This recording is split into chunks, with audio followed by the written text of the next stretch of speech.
Hello, good morning, जोहर। मैं संजय, आप सभी का न्यूज झारखंड में स्वागत है। चलिए शुरुआत करते हैं आज की झारखंड की बड़ी खबरों के साथ। पहली बड़ी खबर की बात करें तो आरजेडी सुप्रीमो लालू को नहीं मिली जमानत, अब 6 सप्ताह बाद होगी सुनवाई। चारा घोटाले के दुमका कोषागार से अवैध निकासी के मामले में राजा सुप्रीमो लालू प्रसाद की जमानत याचिका पर झारखंड हाईकोर्ट में अब 6 सप्ताह बाद सुनवाई होगी। शुक्रवार को बिहार के पूर्व मुख्यमंत्री की ओर से अदालत को बताया गया कि लालू प्रसाद की सजा की अवधि अभी आधी हुई है या नहीं हुई है, इसका रिकॉर्ड अभी पूरी तरह से सत्यापित नहीं हो सका है। साथ ही सीबीआई ने जमानत का विरोध करते हुए जिन बिंदुओं को उठाया है उसका जवाब भी दाखिल किया जाएगा। इसके लिए वह पूरक शपथ पत्र दाखिल करेंगे। इसके लिए समय की जरूरत है। सीबीआई की ओर से कुछ अन्य कारणों का हवाला देते हुए दूसरे दिन सुनवाई करने का आग्रह किया गया। इस पर जस्टिस अपरेश सिंह की अदालत ने आग्रह स्वीकार करते हुए सुनवाई 6 सप्ताह बाद निर्धारित कर दी है। अगली बड़ी खबर की बात करें तो नए साल में अपने घर पर होंगे शिक्षा मंत्री जगन्नाथ महतो। चेन्नई के एमजीएम अस्पताल में भर्ती शिक्षा मंत्री जगन्नाथ महतो की स्थिति में तेजी से सुधार हो रहा है। डॉक्टरों की सलाह पर उनको व्हील चेयर पर बैठाया जा रहा है। इलाज कर रहे फेफड़ा रोग विशेषज्ञ डॉक्टर अपार जिंदल ने बताया कि शिक्षा मंत्री खुद श्वास ले रहे हैं, उनका स्वास्थ्य ठीक हो रहा है। शीघ्र ही उनको रांची भेजा जाएगा। दिसंबर के अंतिम सप्ताह तक उनको भेजने पर विचार किया जा रहा है। कोरोना पॉजिटिव होने के बाद शिक्षा मंत्री फेफड़ा खराब होता देख 19 अक्टूबर को चेन्नई शिफ्ट किया गया था। वहाँ उनका लंग्स ट्रांसप्लांट किया गया था। अगली बड़ी खबर की बात करें तो डॉक्टरों की हड़ताल। झारखंड के ज्यादातर अस्पतालों में ओपीडी ठप। इमरजेंसी में मौजूद रहे चिकित्सक।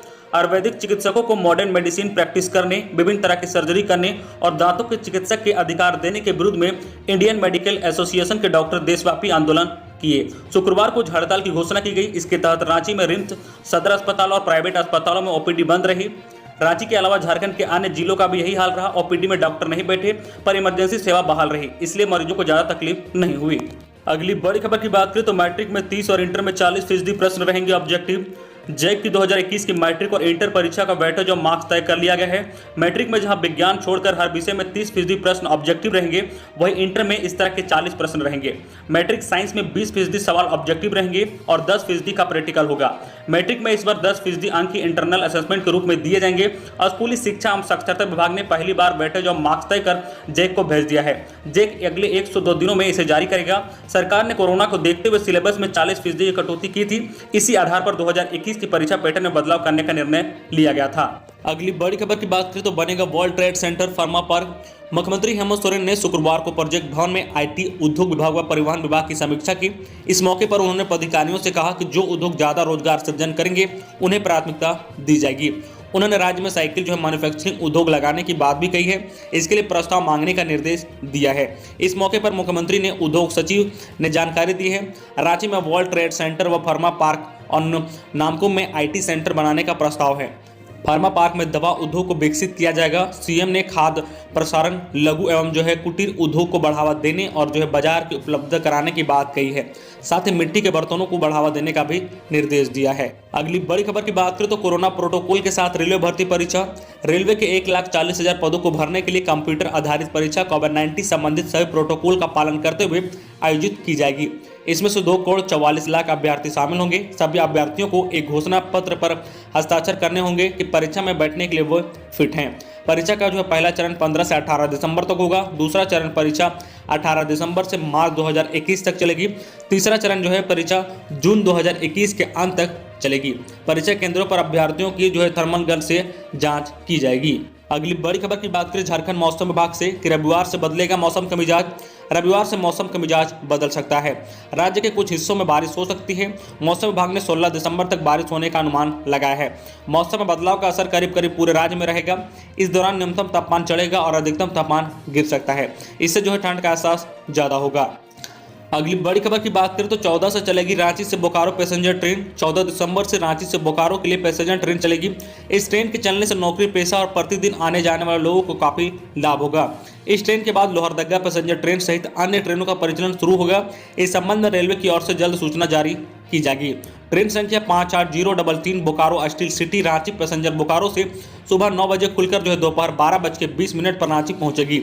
वही ट्रेन संख्या 58034 Ranchi Bokaro steel city passenger Ranchi से 3:55 पर खुलकर शाम 7:15 पर बोकारो पहुंचेगी और यह ट्रेन प्रतिदिन चलेगी।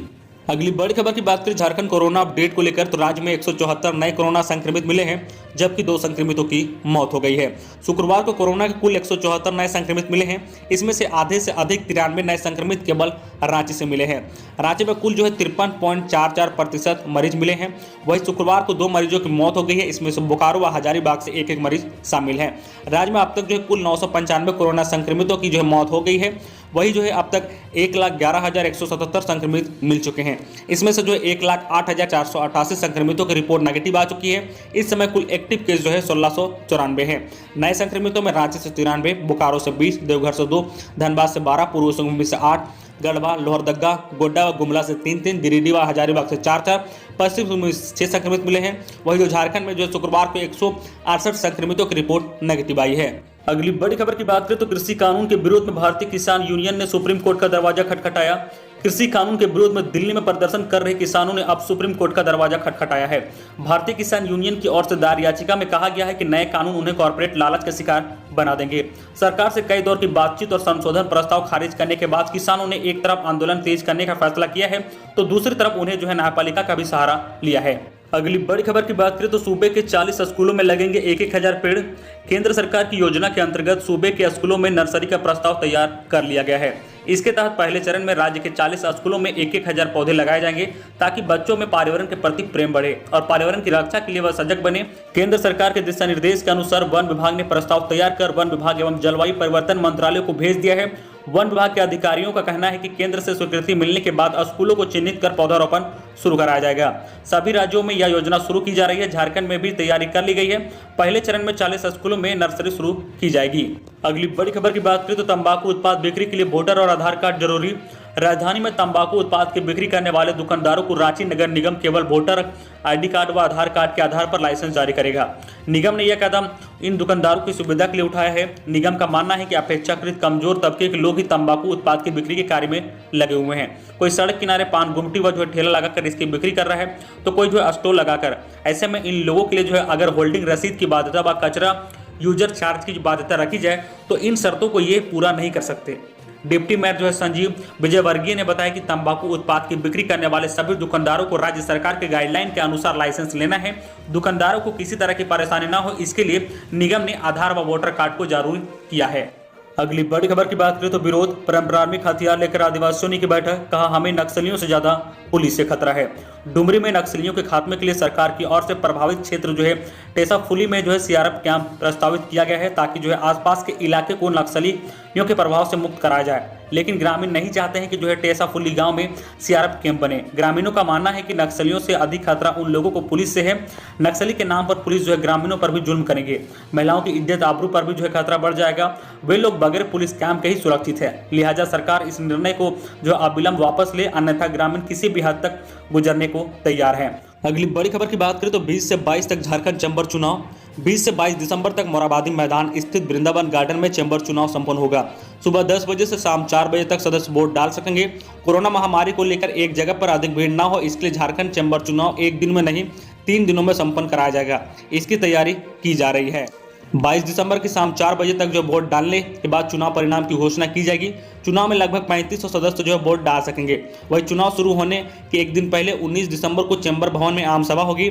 आम सभा में केवल 75 लोग ही शामिल होने की अनुमति मिली है। अगली बड़ी खबर की बात करें तो ट्रेन यात्रियों को झटका। रेलवे ने बदला आदेश, नहीं मिलेगा जनरल टिकट। कोरोना वायरस महामारी से उबरने में जुटे रेलवे ने ट्रेन यात्रियों को फिर से झटका दिया है। जनरल टिकट जारी करने का ताजा आदेश के बाद अब वापस ले लिया गया है।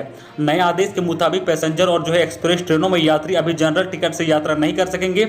स्टेशन में एंट्री से लेकर सफर तक सिर्फ कंफर्म टिकट वाले ही यात्रियों को अनुमति दी जाएगी। रेल मंत्रालय की ओर से जनरल रेलवे को जनरल टिकट जारी नहीं करने का आदेश से अवगत करा दिया गया है। ऐसे में अब साफ हो गया है कि स्पेशल ट्रेनों के परिचालन के बीच अभी सामान्य स्थिति में चलने वाली एक्सप्रेस और सुपरफास्ट ट्रेनें अभी नहीं चलेगी।